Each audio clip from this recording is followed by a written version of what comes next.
All right, guys, welcome back. And since we rolled this thing on the dirt track last weekend, and then we took it back out and it didn't feel quite right, I really need to do a full damage assessment on this truck to figure out what exactly is wrong so we get it fixed, make sure we don't have any issues. So I've got it up on the hoist, which is a crazy thing because I've never had a hoist before. I've also never had a shop this nice. So first, we're going to jump back in time a little bit to the shop build. It's a 30 by 40 by 14, all metal. Got a little divider wall. This is solely my work bay. So 20 by 30 work bay. I can do whatever I want in here. I don't have to worry about anything else. So we'll jump back to the building going up.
So a few days ago, I surfing Facebook and I've been looking for a lift and I really wanted to not buy a Chinese lift just in case it breaks and I have to get parts down the road. I've seen that can be an issue with them. You can't get parts for them, so that kind of worried me. So I've been looking for an American-made lift by a big company. They're expensive. So I was watching Facebook for a used one. And I found a couple guys selling a whole bunch of these takeouts. So we grabbed the trailer, we went and grabbed one. So it's a 10,000 pound rotary two post. So this will pick up anything I got. It'll pick up my diesel if I need it. It'll pick up the Ford when that thing gets its new powertrain. It'll pick up the 51, everything. Yeah, it was more expensive than this used was more expensive than a brand new Chinese one, but I can always get parts for it. They still make these things and they're just really, really reliable. And it's an extra wide one because when I set this up, I did drive through doors because I can actually should be able to drive my trailer through this. So if I have a busted truck or busted project, I can pull the trailer in, I can pick it up with the hoist and drive the trailer out. It's gonna make working on stuff so easy. So now we gotta get this thing unloaded and stood up and figure out exactly where in here we want to put it.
Damn.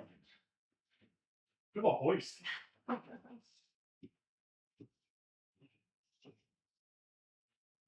All right, now that you've seen the building go up, us picking up the hoist, obviously I've got the hoist wired in and installed. I've got lights installed. I still don't have my air compressor set up. I don't have outlets in here. So there's still a lot of work to be done. Obviously all my stuff's still in boxes over here. So this side is also a mess. So it's not set up, but it is functional. Obviously 51's in the air. So let's go over this thing and figure out exactly what we did last week when we rolled it. All right, let's start up here because what happened was I had all the tires aired down for grip on the dirt track. I like to go fast, I like it to hook up. I didn't think about the fact that when I'm doing that 180, I'm putting a lot of load on this tire. So going around the dirt track, normally there's not much on here because, you know, I have them steered into the turn. But when I came in to do that 180, this tire was doing all the work. And when I came in, I also slammed the brakes to put all the weight on that tire to get the rear end to rotate. And what happened was I only had 20 pounds in it. And when it caught the edge of the tire, which you can see this thing's actually rounded over from all the dirt track laps. But when I made that turn, this tire just bit into the ground and rolled under. And if you go back and watch that video, you can see it roll under. And then you can see a giant puff of air come out of here. The dust moves because it blows the bead. As soon as it blows the bead, this wheel just digs straight into the ground. And really at that point, there's nothing I can do. That's just a shovel in the ground that's not going to move. So that was when it just flopped this thing over. So that was my fault. Should have had more air in this tire. I should have thought about it. My setup wasn't right. But going up, even halfway up, I thought it was going to come back. Because if you look, this thing has a ton of suspension travel. It has 14-inch travel Bilstein coilovers all the way around. Like, look at the rear on this thing. So I thought there's a good chance it'll come back down. Obviously, I was wrong. So we caught this tire. We got it back on the bead right there, no issues. And it just laid over on the side. And obviously we got that body damage up there, and it did kind of land on that shock reservoir right there. So that's kind of one of my worries, but that's what happened. So under here, I don't really see anything. My shock, straight, no issues there. I don't see any visible damage. My track bar, again, straight, you know, that took all the load. No cracking on the brackets on either side. That all looks good. My front sway bar now, that did take some damage. You can see this bracket is bent out. That's not good. That's going to need to be fixed. This shock too, no issues there. So I think we kind of got away with it in the front. You know, my steering, everything looks okay up here. So, and this is a 3-link with a track bar in the front. And I had put the sway bar on because it was a little sketchy without it. So, oh, and one more thing on the front. I do actually have a limit strap on the side because this thing droops so hard, you can see the axles kind of at an angle. If I let it fully droop, it actually binds my drive shaft. But that's kind of everything up here. There's really no damage other than that one bent bracket. And in the rear, it's again a 3-link, so I've got 2 lowers here and there, and then an upper way up top. Same 14-inch travel Bilstein coilovers, and I don't see any issues with them. Everything looks fine. All my bracketry looks good. I was a little worried about my track bar mount because this track bar again took all the load when it flopped. No issues there, no cracks, nothing. Everything looks perfect. It's not bent. So again, I think we got away with it really lucky back here.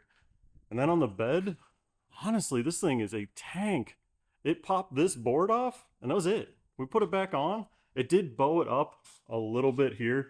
So you can see the tire does actually get up into the bed. So it bowed it up a little, but that's it.